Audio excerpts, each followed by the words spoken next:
नारी है, नारी की तुलना किसी से नहीं की जा सकती। नारी नारी ही है, उसकी तुलना किसी से नहीं की जा सकती। वह संसार को शांति देती है, संसार के व्यवस्था को बनाए रखती है, प्रकृति में क्रियाशील रहती है और इस ब्रह्मा की सृष्टि में, परमात्मा की सुंदर बगिया में अपना योगदान देकर अपना कर्तव्य निभाती है। वह जाने में भी ऐसा करती है, अनजाने में भी ऐसा करती है। जब वह अनजाने में करती है तो उसको नारी कहते हैं, और जब जाने में वह करती है तो उसको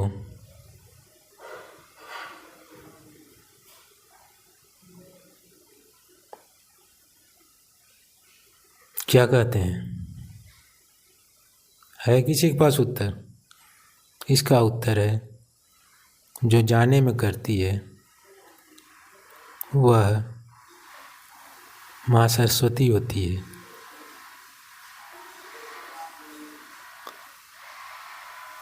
वह माँ सरस्वती जो सारे संसार को विद्या देती है, ज्ञान देती है, प्रकृति को आगे बढ़ाने के लिए, प्रकृति के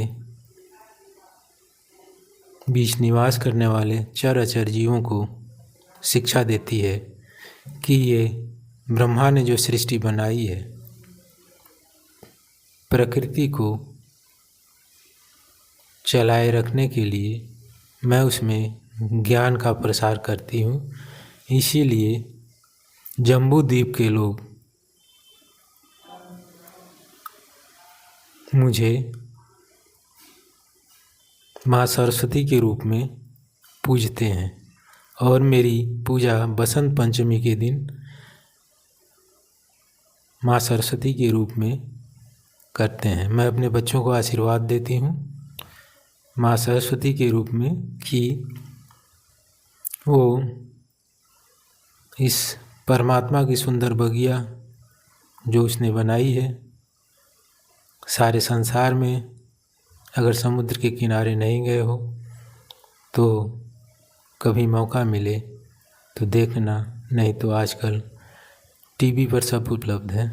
वह वास्तविक में उस प्लेस पर है, कितनी दूर है तुम्हारी जगह से।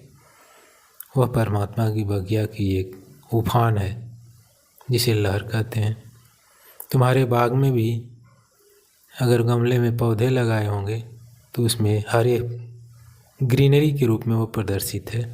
उसका उफान, उस परमात्मा का उफान कटीले पौधे, गुलाब में रंग बिरंगे खुशबूदार फूल के रूप में प्रदर्शित है।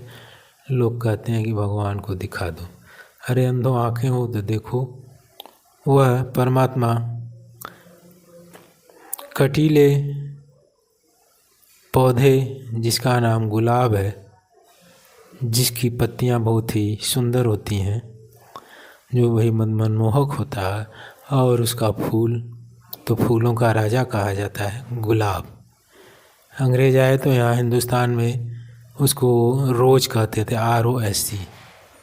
किसी को नहीं पता है, बहुत से हिंदुस्तानी को, 99% हिंदुस्तानी को नहीं है कि गुलाब को चीनी क्या कहते हैं, जापानी क्या कहते हैं। जिसको पता हो कमेंट में लिख दे भाई, चीनी क्या होता है, जापानी क्या होता है। तो इस तरह से वह परमात्मा गुलाब में रंग बिरंगे फूलों के रूप में प्रदर्शित है। जिसको आँख हो तो देख ले। करौली शंकर महादेव इसी बात को कहते हैं, जीने दो और जियो। गुलाब का काट छाट कर दो, वह सीमा में रखकर आपको सुंदर सुंदर फूल देगा। आपने उसको उखाड़ कर ख़त्म कर दिया होता कि इसमें कांटे हैं, तो वह आपको सुंदर फूल नहीं देता। तो इसको कहते हैं जियो और जीने दो। आप उखाड़ कर फेंक सकते थे या माली से फेंकवा सकते थे, लेकिन आपने ऐसा नहीं किया और उसको काट छाट कर ये बताया कि भाई जियो और जीने दो। और उसके बदले उसने इनकी बात मान ली और कहा, दोस्त धन्यवाद, मैं गुलाम हूँ, मैं गुलाब हूँ और तुम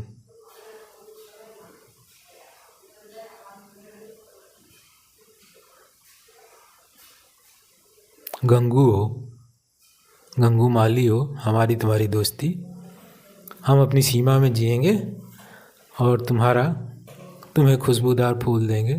तो इस तरह से जियो और जीने दो का सिद्धांत पर सारा जगत संचालित है, जबकि महान ज्ञानियों ने अब तक लोगों को पढ़ाया कि जीने दो और जियो। तो यह मेरी वाणी नहीं है, ये करौली शंकर महादेव के महंत पीठाधीश्वर श्री श्री डॉक्टर संतोष रमन या लौकिक नाम डॉक्टर संतोष भदौरिया जी का कथन है। हम उनके कथन के साथ हैं, उनकी कथन का 100% समर्थन ही नहीं करते, उनके कथन के साथ हैं। और जो इस कथन से सहमत नहीं है वह इस वीडियो में अपने कमेंट छोड़ सकता है, लिख सकता है, या उनके पर दरबार के टोल फ्री नंबर पर अपनी कंप्लेन दर्ज करा सकता है कि जीने दो और जियो की तुलना में करौली शंकर महादेव कहते हैं जियो और जीने दो ज़्यादा सही नहीं है। करौली शंकर महादेव का विचार ज़्यादा उच्च नहीं है, जबकि जियो और जीने दो का विचार ज़्यादा उच्च है। और उनकी काटवा अपने वक्तव्यों से, अपने कमेंट से, अपने ऑडियो वीडियो से देता है, तो हमें बहुत खुशी होगी, हम उसके साथ हैं। देखते हैं, एक तरफ डॉक्टर संतोष रमन पीठाधीश्वर करौली शंकर महादेव श्री श्री डॉक्टर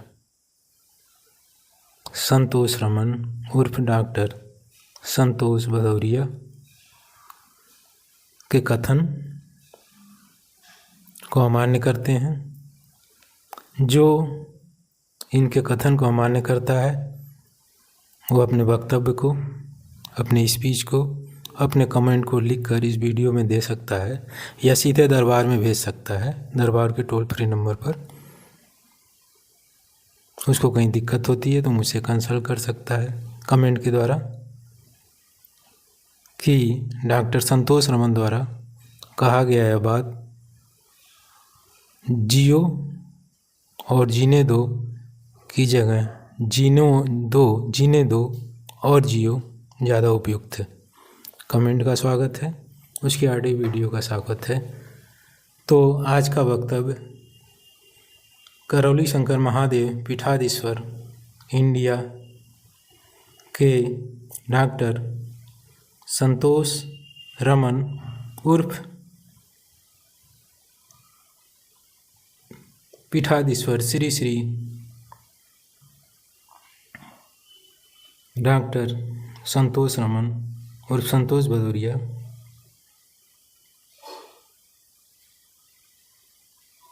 या श्री श्री डॉक्टर संतोष रमन पीठाधीश्वर करौली शंकर महादेव कानपुर